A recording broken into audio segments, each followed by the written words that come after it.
साहेब कर्मगत टारे ना ही टरी। साहेब के हर शब्द में, हर दोहे में, हर चौपाई में गूढ़ ज्ञान है। ये संसार काल है राजा, यहां कर्म का जाल पसारा। कर्म बड़ा विशिष्ट है। आज कर्म पर बात कर रहे हैं। कितना सटीक शब्द है साहब का। गुरु वशिष्ठ से पंडित ज्ञानी सोच के लगन धरी, सीता हरण मरण दशरथ को वन में विपत पड़ी। कर्मगत टारे नाहे टरे, नीच हाथ हरिचंद बिकाने बलि पाताल धरी। कोटि गौ दान करत नित गिरकिट योन पड़ी।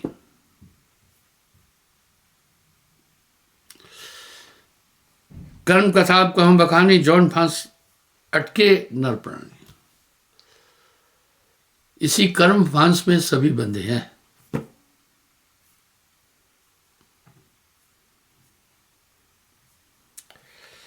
कर्म धरती पवन आकाशा, कर्म चंद्र सूर्य प्रकाशा। कर्म ही ब्रह्मा विष्णु महेशा, कर्म ही ते भयो गौरी गणेशा। मैंने एक बात बोली है, जब भी कोई फिल्मकार फिल्म बनाता है पहले पटकथा लिखता है, फिर कलाकार चुनता है। इसी तरह पहले बनी प्रारब्ध, पाछे बनी शरीर। पहले बनी प्रारब्ध, पाछे बनी शरीर। आपका जन्म कर्मानुकूल है हर एक का।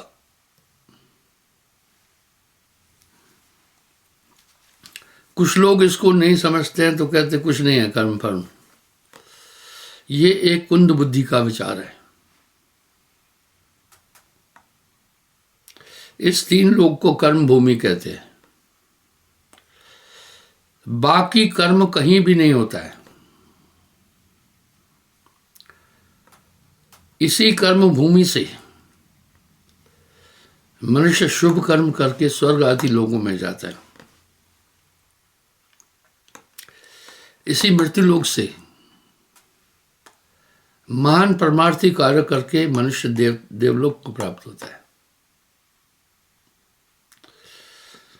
इसी कर्म भूमि से मनुष्य वेदानुकूल चल करके पितृलोक को प्राप्त करता है। इसी कर्म भूमि से सन्यासी इंद्रियों का दमन करके कर्म करके ब्रह्मलोक की प्राप्ति करता है। इसी कर्म भूमि से मनुष्य गुरु से दीक्षा लेकर परम धाम की प्राप्ति करता है। संसार नाशवान होने के बावजूद भी आकर्षित है। इस मानव तन के लिए देवता भी आकांक्षित है। देवता भी चाहते हैं ये मुझे मनुष्य तन मिले। बड़ी विशेषता है इस तन की। हालांकि जो ये तन मिला है ये भी पूरक कर्मों के कारण मिला है।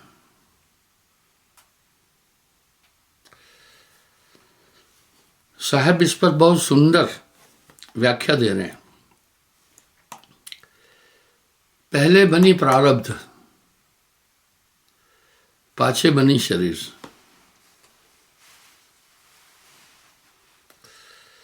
मैंने ये उदाहरण कई बार दिया। महात्मा ऐसा बोल रहे हैं, हम सब अपने कर्मों के कारण ही इस संसार में आए हैं।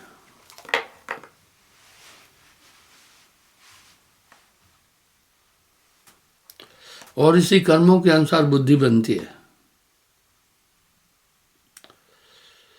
और साहब क्या कह रहे, पहले बनी प्रारब्ध,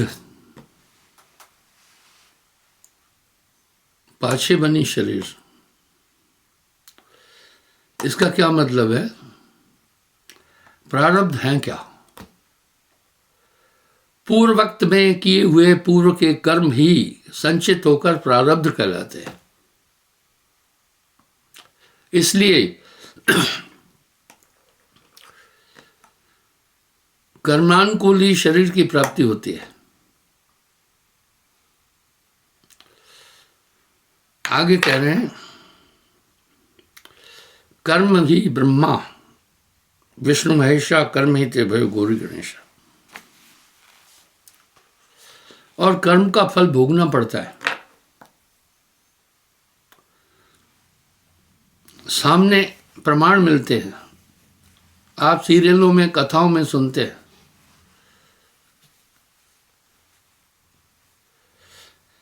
जब राम जी ने बाल का वध किया, बाल को वरदान था, जो भी युद्ध करने आएगा सामने, उसकी आदि शक्ति चली जाएगी उसमें। इसलिए राम जी ने भी पेड़ों के पीछे छिपकर बाली का वध किया था। बाली जब मृत्यु को प्राप्त हो रहा था तो उन्होंने प्रश्न किया,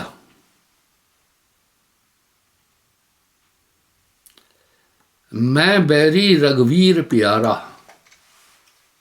सुग्रीव प्यारा, मैं बैरी सुग्रीव प्यारा, कारण कौन नाथ मह मारा। बोला, मैंने तो आपका कुछ नहीं बिगाड़ा था,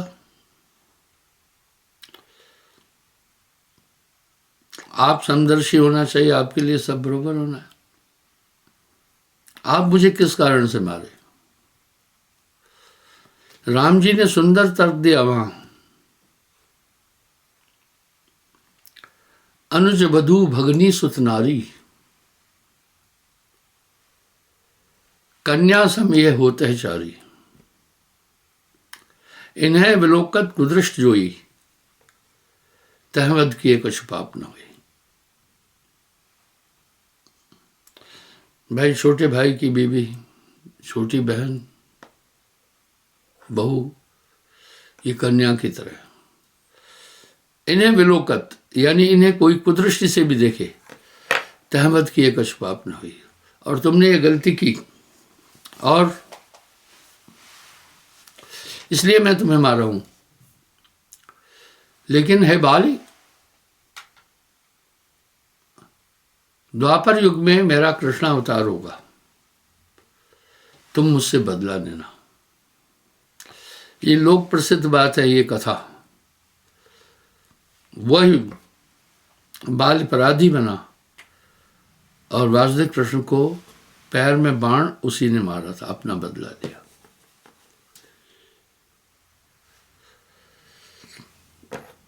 कबीर या जग आए के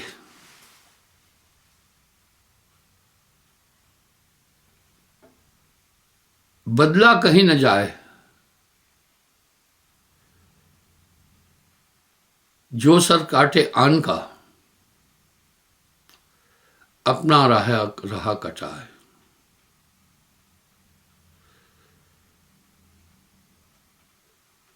तुलसी या जग आए के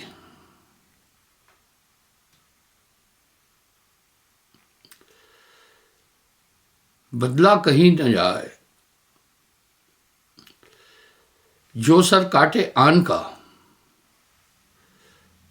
अपना राह कटाए। कबीरा अपना राह कटाए।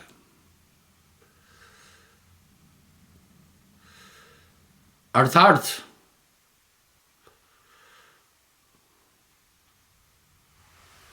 जो किसी को मारेगा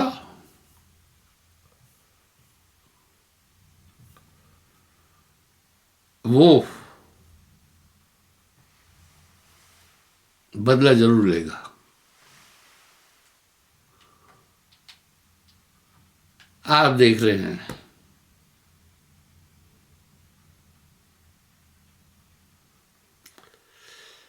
कर्मगत टारे ना ही टरे। ये कर्मों का लेख जो है वो लंबा चलता है। इस तरह भक्ति भी है।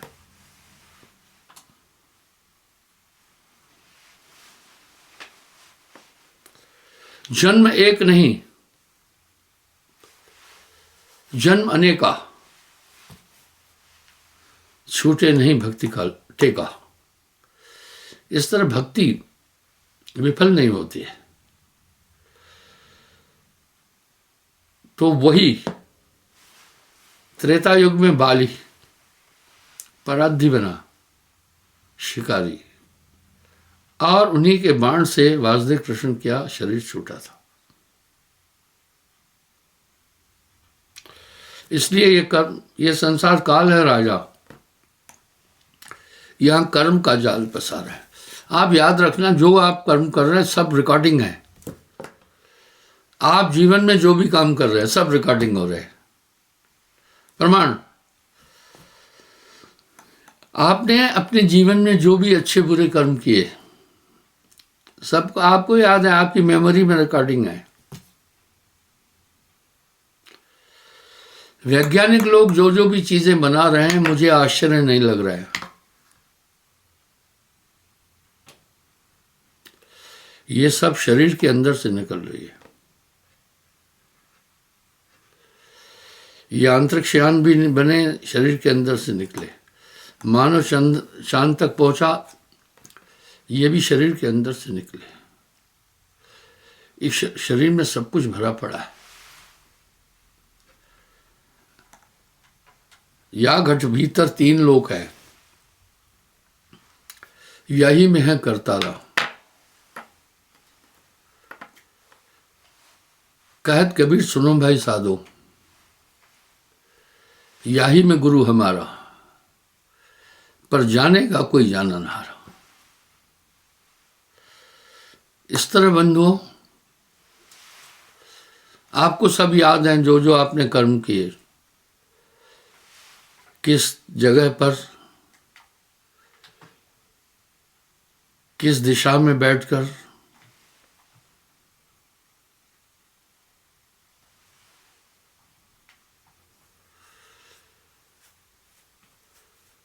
जो जो कर्म आपने किए,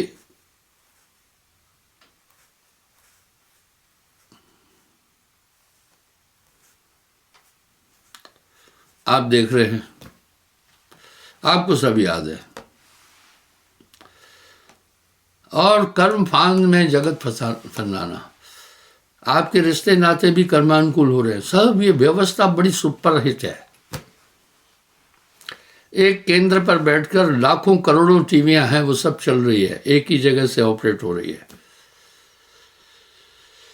इसी तरह काल पुरुष पूरे जगत की व्यवस्था को संभालता है निरंजन। आगे चलता हूं। इन्हीं कर्मों के अनुसार ही फिर आपका पुनर्जन्म होता है। ऐसे ही आपकी बुद्धि बनती है। फिर कर्म सरणी जग बुद्धि उत्पानी। जैसे सरकारी कर्मचारियों का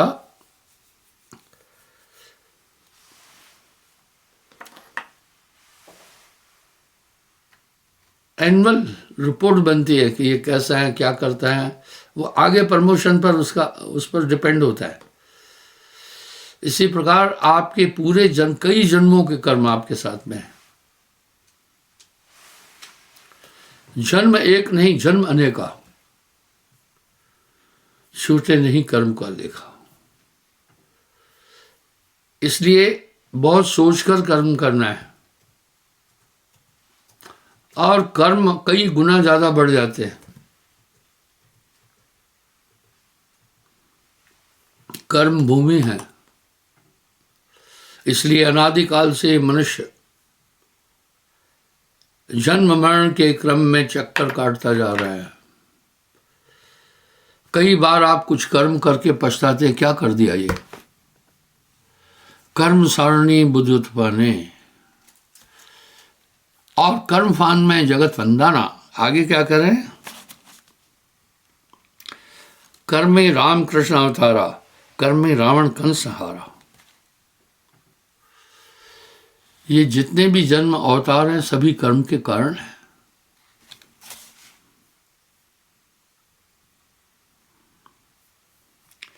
कर्म ही ते वासुदेव घर आया, कर्म ही गोपी खेल कराया।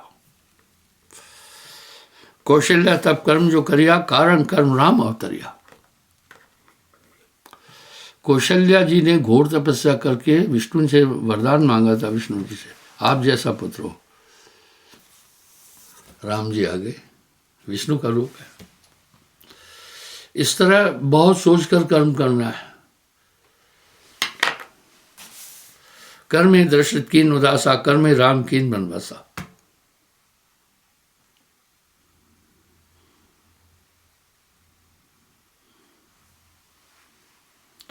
कर्म रेख से कोई न मुक्ता,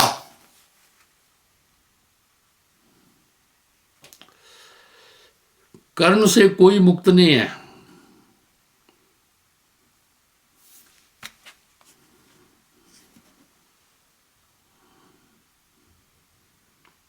लक्ष्मण राम कर्म फल भुगता। मैं नहीं कह रहा हूं, सबको कर्मों का फल भोगना पड़ता है। बड़ी विडंबना है। और ये कर्म हजारों गुना बढ़ता है।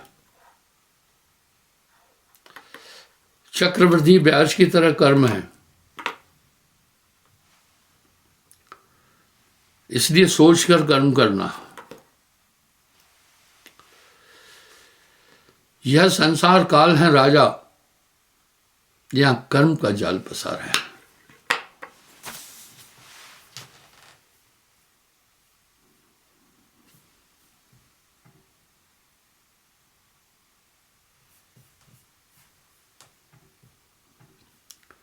रुद्राम कर्म की लड़ाई, भला मिलाप हनु भेंट चढ़ाई।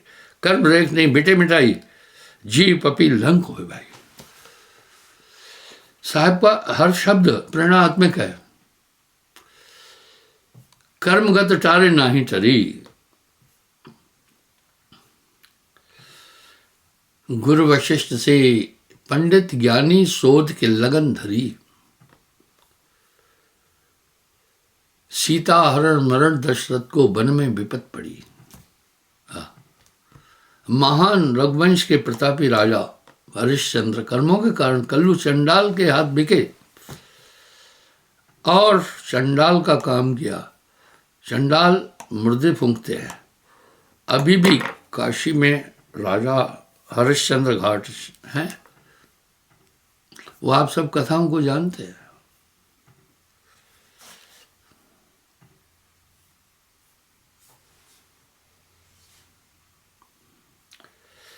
कर्म रेख नहीं मिटे मिटाई, मिटी नहीं सकती।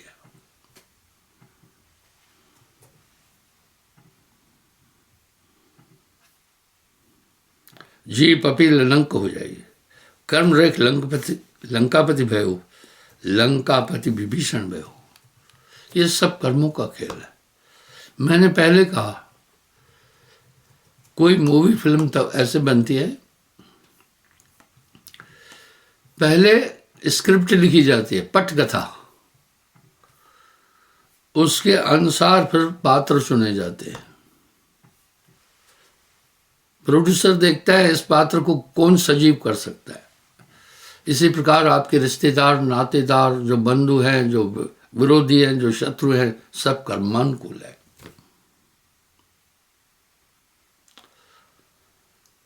कर्म फांद में जगत फंदाना, इससे कोई बाहर नहीं निकल सकता है। कैसे निकलेगा सुने।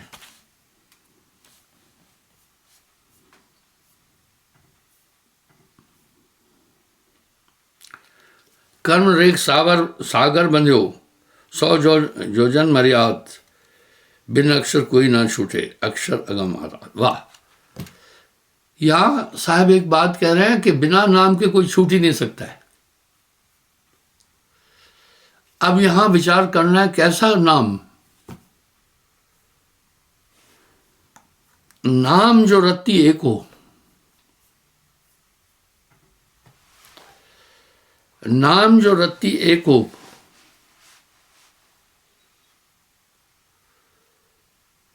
पाप जो कोटि हजार,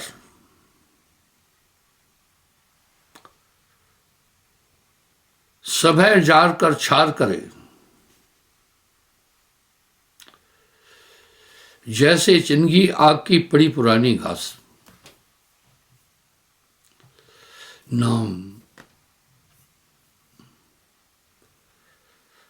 नाम की अनंत महिमा कही, पर यह दुनिया नाम नहीं समझ सकी।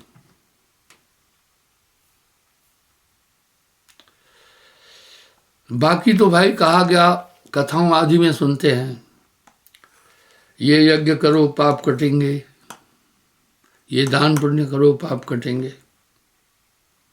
नहीं कटते हैं। कर्ण महान दानवीर था, कर्म में लिखा हुआ उसका भी नहीं कटा।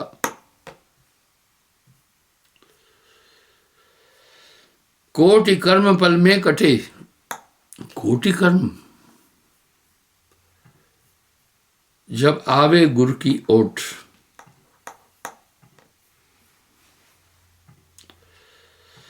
इसलिए कैसा है वो नाम जो अंतःकरण को शुद्ध कर देगा। अगर उत्तरकांड का पूरा अध्ययन करेंगे रामायण में तो बहुत बड़ी महिमा नाम की कही गई। सब संतों की वाणी का मंथन करेंगे तो उनमें भी ये उल्लेख आता है।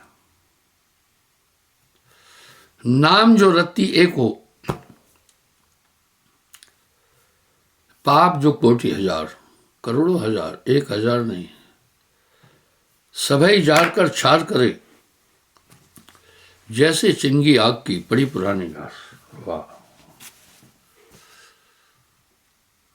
इतनी असीम महिमा उस नाम की कही। हृदय प्रकाशित हो जाएगा। नाम के बिना हृदय शुद्ध नहीं हो सकता है।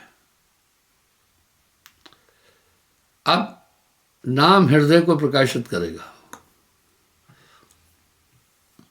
जब हृदय प्रकाशित हो जाएगा,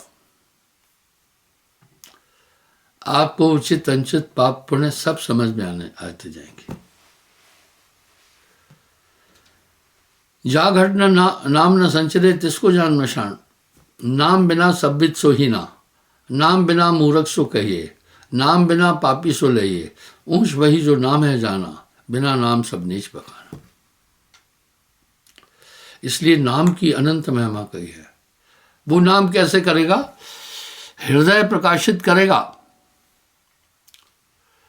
पहली बात तो हृदय प्रकाशित होने के बाद में आपको उचित अनुचित समझ में आएगा, पाप पुण्य समझ में आएगा, सही गलत समझ में आएगा।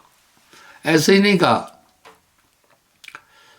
जाघट नाम न संचरे तिसको जान मशान, जैसे खाल लोहार की सांस लेत बिन प्राण। इसलिए वो कदम कदम पर वो नाम आपकी रक्षा करेगा, आपको बताएगा उचित क्या है अनुचित क्या है। ऐसे ही नहीं कह दिया नाम बिना सब्बित सो ही ना, नाम बिना मूर्ख सो कहिए, नाम बिना पापी सो लहे, नाम बिना सबविद सो ही ना, उस वही जो नाम है जाना, बिना नाम सब नीच बखाना। इसलिए वो ताकत जब आपके पास आएगी, पहले आपके वर्तमान के कर्म शुद्ध हो जाएंगे और धीरे धीरे वो नाम की ताकत आपके संचित कर्मों को भी खत्म कर देगी। ये कोई मिथक नहीं है, यथार्थ है। नाम जो रत्ती एक हो, पाप जो कोटि हजार, सभई जार कर खाक कर, जैसे चिंगी आग की पड़ी पुरानी घास। यही बात तो शिव जी उमा से कह रहे हैं। उमा कहूं मैं अनुभव अपना, सत प्रभु भजन जगत सब सपना। राम एक तापस्त्रे तारी, नाम कोटि खल्क कुमत उबारी। कह लग करो मैं नाम बढ़ाई, राम न सकह नाम गुण गाई। वाह भाई वाह। इस तरह नाम हृदय को शुद्ध करता जाएगा। जब अंतःकरण शुद्ध होगा तो आपको हृदय क्षेत्र में विचरण करने वाले मत्सर समझ में आएंगे, आपको पाप अच्छी तरह समझ में आएगा, बस फिर आप पिछड़ जाएंगे, आपका अंतःकरण शुद्ध हो जाएगा। बिना नाम के हृदय शुद्ध ही नहीं हो सकता, चाहे कोई करोड़ों उपाय क्यों नहीं करे। नाम बिना हृदय शुद्ध ना होई, कोटिन भांत करे जो कोई। मैं कल पुनः हाजिर हो जाऊंगा। साहेब बंदगी।